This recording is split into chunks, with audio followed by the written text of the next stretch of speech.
네, 안녕하십니까. 황태순 TV의 황태순. 김현광입니다. 네, 2019년 8월 6일 화요일이에요. 아이고, 김영환 실장 며칠 안 나왔다고 지금 보면 난리가 났어요. 왜요?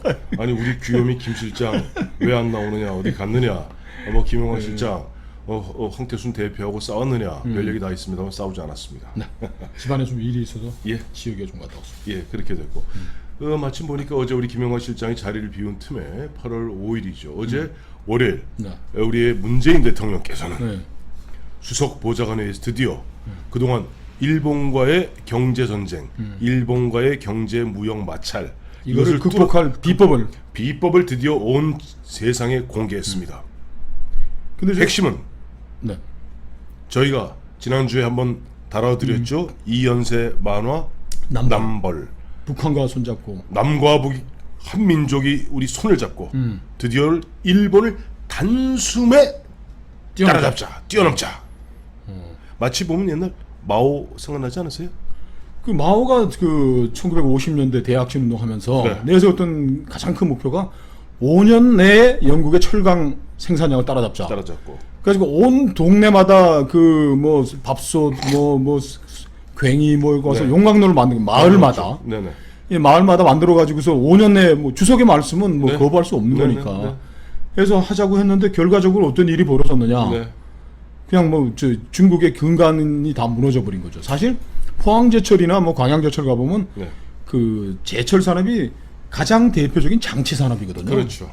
포항제철도 가보면 뭐 길이가 뭐 4km보다 넘는 거기에서 네. 이제 용광로에서 부으면 쇳물을 부으면 네. 그게 달려가면서 두들기고 뭐 물로 뿜고. 시버는 걸 뭐 이렇게 철광 덩어리로 만들어서 또 프레스에서 누워서 쫙 피고 두들기고 찬물 붓고 가고 단련하고 해서 나중에 가서 이제 코일을 말아가지고 이제 하는 그런 건데. 보셨어요?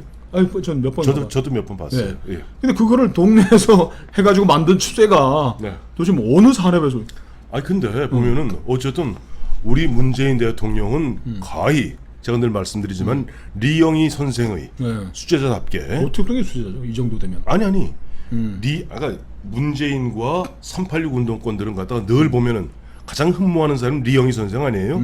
또 리영희가 가장 흠모하는 사람이 마오 아닙니까? 그러니까 보면 아까 말씀하신 대로 대학전 마오의 손자뻘 제자가 되는 거죠. 예. 마오가 얘기하기를 5년 내에 영국을 따라잡고 15년 내에 미국을 따라잡자. 결국 그 바람에 3천만이 굶어 죽고 그야말로 나라가 거덜이 났는데 어쨌든 그들이 하니까 문혁으로 다시 저 정권을 탈취해 오는 거죠. 그렇죠. 유석이 등소평이 장악했던 권력을 탈취해 오는 거죠. 탈취해 오는데. 저는 어저께 문재인 대통령이 예. 말씀하신 거 보고서 네. 제가 뭐 이렇게 뭐 많이 알지는 않지만 네. 정말 문재인 대통령 조악한 어디 저 386 아이들이 그 80년대 얘기하던 조악한 민족 경제론, 네네. 네? 민족 경제론. 민족 경제론이죠. 네네. 그리고 어디서 경제학 개론 어떻게 좀 잘못 읽은 머리 나쁜 아이들 이야기를 조합을 했는데, 자 일본 어떻게 따라잡느냐? 새로운 족보죠. 족보도 없는 얘기인 걸 하는 예, 거예요. 예. 죄송합니다. 네. 저도 뭐 경제 잘 모르지만 네. 이 정도 비판을 제가 지령은 됩니다. 네. 일본이 우리보다 경제가 앞서가고 있는 것은 네. 그 1억 이상의 내수 시장을 가지고 있기 때문에 자급적 내수 경제를 할 수 있기 때문에 네. 강대국이 됐고 네. 우리는 5천만이어서 내수 시장이 불충분하기 때문에 북한과 손을 잡는다면 8천만. 규모의 경제가 이루어지기 때문에 8천만. 그걸 근거로 해서 남북 경협을 하고 그래서 일본을 뭐 단시일 내에 추월할 수 있다는데 제가 질문 드리겠습니다. 네. 북한하고 우리하고 손을 잡으면 내년부터는 우리 노벨 물리학상, 화학상 쏟아져 나오나요? 이게 문재인 대통령이 지향하는 바죠. 아니 나오냐고요. 불가능. 남북이 손을 잡으면. 불가능합니다. 자 스웨덴, 노르웨이, 스위스 인구가 1억이 돼 가지고서 복지국가로 세계적인 경제 저 선진국으로 살고 있습니까? 스웨덴 인구가 1억입니다. 아니 죄송합니다. 공을 하나 뺐습니다. 1000만이 안 됩니다. 900만입니다. 스웨덴은 900만이고 스위스가 600만입니다. 자 예. 북한하고 남북 경협을 해서 우리가 일본을 뛰어넘는다는데 예. 자 북한이 기술이 있습니까? 숙련된 노동력이 있습니까? 자본이 있습니까? 남북한이 합쳐가지고 경협을 하면은 우리의 GDP가 늘어나겠습니까? 줄어들겠습니까? 물론 줄어드는데 북한이 아까 말씀하신 것 중에 놀라운 게 하나 있습니다. 뭐 기술력 뭐 다 떨어지는데 딱 보면 세계적으로 우리나라 보면 우리나라 남북한이 합쳤을 때 플러스 알파 효과가 있는 게 있습니다. 뭐가 있습니까? 뭐가? 정부의 말 잘 듣는 싼 노동력, 즉 노사분규 일으키지 않고 노동운동하지 않고 정치 운동하지 않는 그런 노동자들은 있습니다. 즉 우리 민주노총 다 아니 우리 거지됩니다. 우리 시골 저 종형 재정 형님들이 그러더라고. 야 한국 민노총 금방 북으로 갈 텐데 남북 경협하면은 그 싼 노동력이 어디냐고 북한에. 민노총이 가만히 있겠어요. 남북 경협이 이루어지는데 우리 노동자들 열악한 한 달에 50불 60불 받고 지금 개성공단에 일하는데 민주노총에 올라와가지고 10,000불씩 주라고 그럴 텐데. 자, 바로 그거 바로 우리 김용만 씨의 자, 제가 늘 말씀드리죠. 중국, 베트남이 과거 자유 베트남이 월맹에 의해서 공산화되고 제일 먼저 숙청된 사람이 누굽니까? 그럼 저 남베트남 민족 해방 전선 베트콩들이죠. 베트콩들 NLF. NLF라고 합니다. NLF 그 베트콩들 그 다음에 보면 거기 앞장섰던 사제들, 거기다 지식인들, 거기다 우리로 얘기하면 노조들이 제일 먼저 개조되고 숙청되고 처형됩니다. 제 네 번째 질문입니다. 네. 황 대표님한테 평화 경제를 하자 그러는 거 아니에요? 네, 평화 경제. 저 우리 민족끼리 손을 잡고 평화 경제를 하자는데, 네. 자 사람 죽인 거 가지고 한번 은원을 우리가 근거로 한다면은, 예. 자 북한 김일성이 김정은이가 죽인 한국인이 얼마나 됩니까? 100만 명 넘죠. 200만 200만 되죠. 200만 가까이. 자 일본 놈들이 저 1945년 이전에 식민 지배하면서 죽인 조선인들이 얼마나 됩니까? 여보세요. 네. 그게 문제입니까? 우리 할머니들, 어. 강제징용된 사람들, 어. 를 생각하면 우리 한민족끼리 형제끼리 싸우다가 치고 바꿀 수도 있지만은 그 외놈들이 우리를 갖다 끌어가고 우리 할머니들 갖다가 그 민족 있겠는데. 자 김일성, 죄송합니다. 이 제 생각이 아니라 문제인식 자, 생각. 저 질문입니다. 김일성, 김정일, 김정은이가 네. 이 대한민국 남쪽에 있는 사람들을 같은 민족이라고 생각합니까? 제가 안 물어봤는데요. 공산주의는 네. 이념이 계급 투쟁으로 공산주의 국가를 건설하기 위해서는 부르주아와 이재용이 최태원이 이런 놈들 악질 부르주아 자본가들을 타도하고 남과 북의 프롤레타리아들이 손을 잡고 이 자본주의를 타도하자는 게 북한 정권인데, 그리고 북한은 이미 우리는 김일성 민족이라고 얘기를 했어요. 우리 같은 민족이 아니야. 자 들어보세요. 여기서 이제 우리 김영건 실장이 한 얘기는 공산주의 중에서 가장 가던 별종인 북한 체제에서는 민족은 없습니다. 자기들 우리 민족끼리라고 얘기하지만 그건 다 거짓 선동입니다. 그들에게 필요한 것은 계급이고 오로지 필요한 것은 김일성 왕조와 거기에 충성하는 신민들이 있을 뿐입니다. 그래서 그 얘기예요. 그렇죠. 이제 북한에 있는 그 김일성 민족과 손을 잡고 남조선의 자본과 그 지배계층 군 장교들 이런 놈들 악질 부르주아 반동 한마디로 그렇게 얘기하죠. 악질 부르주아 반동들을 타도하는데 동의하는 사람들만 민족인 거지. 그래서 저는 문재인 대통령 그럼 우리 아니네. 우리는 아니죠. 우리는 같은 민족이 아니죠. 우리는 저 악질 부르주아 반동들이고 적폐고 이쪽 사람들이 적폐를 하는데 김정은이는 우리 둘을 악질 부르주아 반동이라고 그러죠. 그래서 이걸 보면서는 어제 문재인 대통령의 이 터무니없는 조악한 민족주의 현실에도 안 맞는 경제 도약론 남북 경협 얘기를 하면서 생각이 난 게 이 사람이 이 남한 내에 강고한 뿌리를 내고 있는 남조선 민족해방전선의 적통 세력이구나. 자, 통역당 사건 기억나시죠? 1960년대 간첩 조직 사건, 그 다음에 인혁당 사건, 난민전 사건. 이 뿌리들이 이 양반의 서른이가 오늘 그랬잖아요. 야, 남북이 손을 잡고 일본과 맞서자. 이거는 이 민족 세력들인 거지. 북한 김일성 민족과 손을 잡는 민족 세력인 거예요. 통역당 사건 하면 뭐 기억나세요?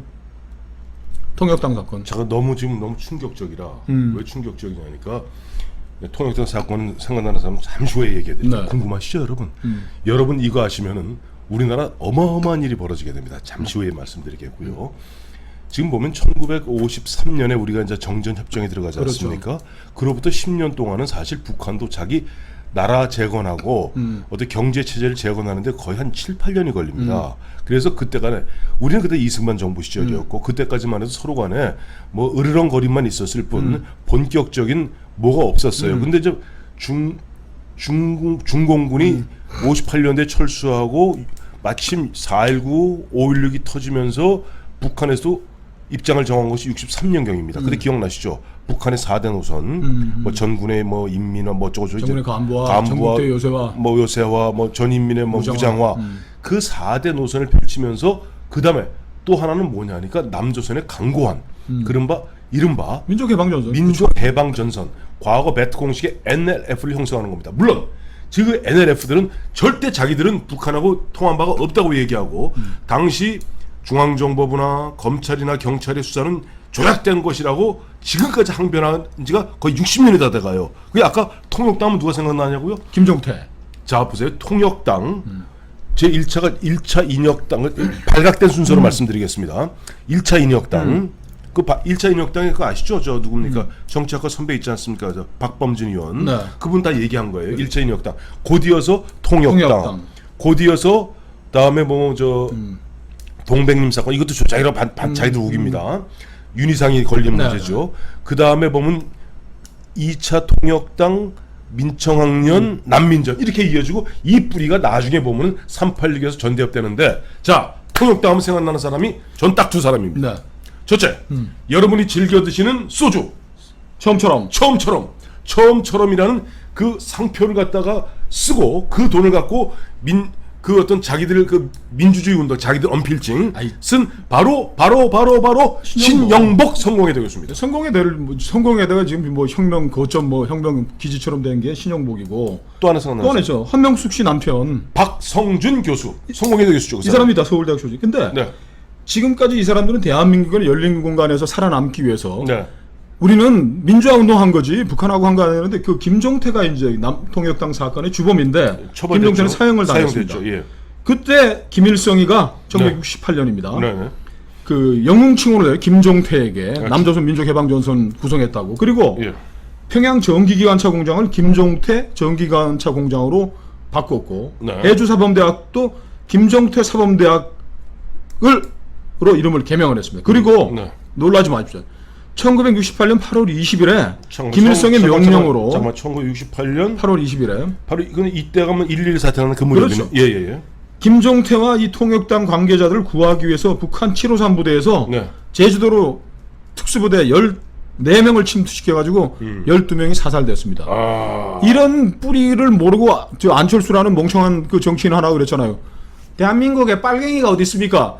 이 뿌리가 신영복, 박성준이가 이게 지금 민주화에 지금 이 뭐 무슨 스승처럼 지금 네. 받들어 모시고 있는 사람들이 네. 남조선 민족해방전선 전사들인 거예요. 바로 베트남에서는 NLF. 그래서 그 군사 조직이 베트콩이었고요. 우리나라는 NLF가 이름을 여러 가지 바꾼 것이 아까 인혁당, 통역당, 나중에 난민전 이렇게 이어지는 거죠. 그래서 우리 황 대표님은 네. 대약진 운동 때 모택동을 연상시켰다 그러지만 저는 네. 이 사람이 네. 그 남조선 민족해방전선의 이 계보들이 간직했던 네. 조악한 민족주의.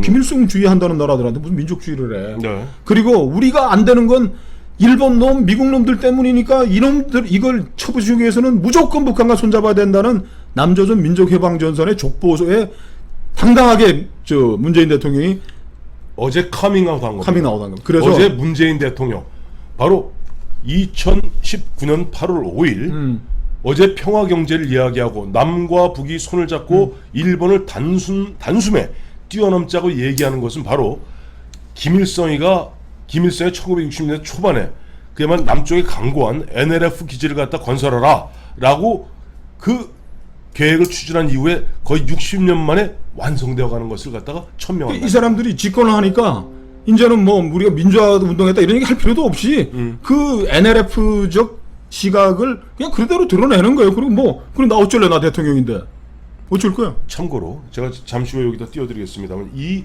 띄워드린 것이 바로 1978년 일망타진되었던 난민전 깃발입니다. 이 난민전 깃발하고 또 보세요. 이것은 바로 베트콩들이 1975년 4월 30일 사이공에 있는 대통령 주석으로 올렸던 깃발이 바로 NLF의 깃발입니다. 어때? 똑같죠? 그 난민전에 그 연루되던 그 김남주가 지은 죽창가를 조국이가 이끄진했다 그러면서 죽창 들고 싸우자고 지금 그런 거 아니에요. 김남주가 난민전의 전사입니다. 난민전 전사 길게 김남주입니다. 그렇습니다. 자, 어제 2019년 8월 5일 사실 그동안 은인자중 암약하고 있던 난민전 계보의 후손들이 이번에 일본 아베를 갖다 핑계 삼아서 드디어 커밍아웃하면서 남과 북 손잡자고 구체적으로 이야기하고 있습니다. 어쩔 거야? 우리 대통령이 집권 세력이 니들이 어쩔 거야? 나 정원인데 너 아직 그 정도 갖고 안 되겠다.